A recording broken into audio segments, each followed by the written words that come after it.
তারা নির্বাচন কমিশনকে গণ অভ্যুত্থানের এখনো 10 মাসও পূর্ণ হয় নাই, তারা বিভিন্ন দলের একটি দলীয় অফিস হিসেবে তারা বানিয়েছে।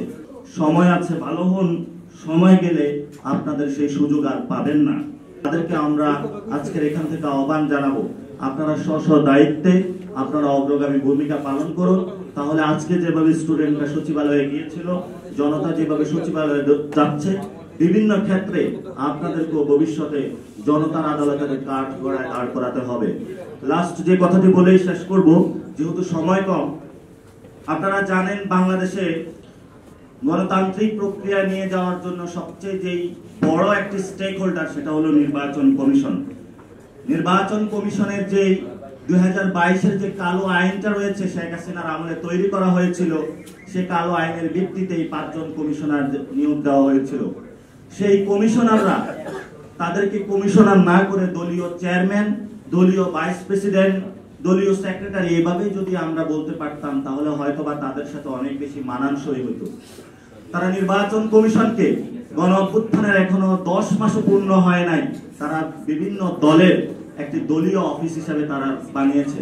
আমরা শুনতে পাচ্ছি বিভিন্ন জায়গায় দলীয় এজেন্ডার ভিত্তিতে রিটার্নিং কর্মকর্তাদের নিয়োগ দেওয়া হচ্ছে। আমরা শুনতে পাচ্ছি বিভিন্ন দলের আসন বিন্যাস প্রক্রিয়ার কাজ চলছে।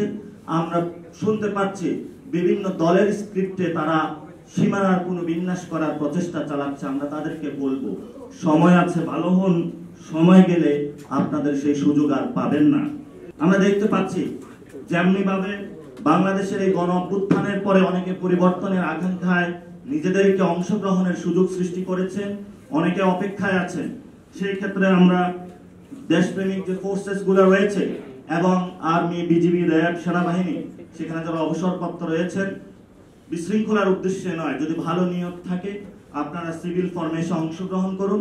আপনাদেরকে আমরা অনুরোধ জানাবো যে দেশ পরিবর্তনে আপনারা অংশগ্রহণ করুন, কারণ আমাদের সামনে বিভিন্ন জায়গায় এখনো বিভিন্ন কলা প্রক্রিয়া কৌশলে 71-এর রক্ষী বাহিনী এখনো বিভিন্ন জায়গায় সক্রিয় হচ্ছে।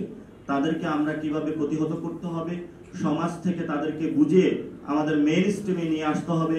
সেই ক্ষেত্রে আমাদের বড় একটি প্রক্রিয়ার মধ্য দিয়ে যেতে হবে। সেই ক্ষেত্রে আপনারা অংশগ্রহণ করবেন। পরিশেষে বাংলাদেশের তরুণ, যুবা, ছাত্র যারা আপনারা নতুন এই বাংলাদেশের সৃষ্টিতে পুনর্গঠনে অংশগ্রহণ করেছেন, আপনাদেরকে লাল সালাম এবং অভিনন্দন। ভবিষ্যৎ পথযাত্রায় অনেক কষ্ট হবে, পকেটে টাকা থাকবে না, পায়ের মধ্যে জুতা থাকবে না, কপালের ঘাম পড়বে, কিন্তু আমাদেরকে এগিয়ে যেতে হবে।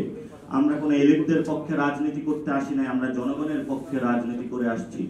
জনগণের পক্ষে যদি আমরা একবার টেস্টে বা পরীক্ষায় উত্তীর্ণ হতে পারি, তাহলে জনগণ আপনাদেরকে তাদের মাথার উপরে তুলে রাখবে।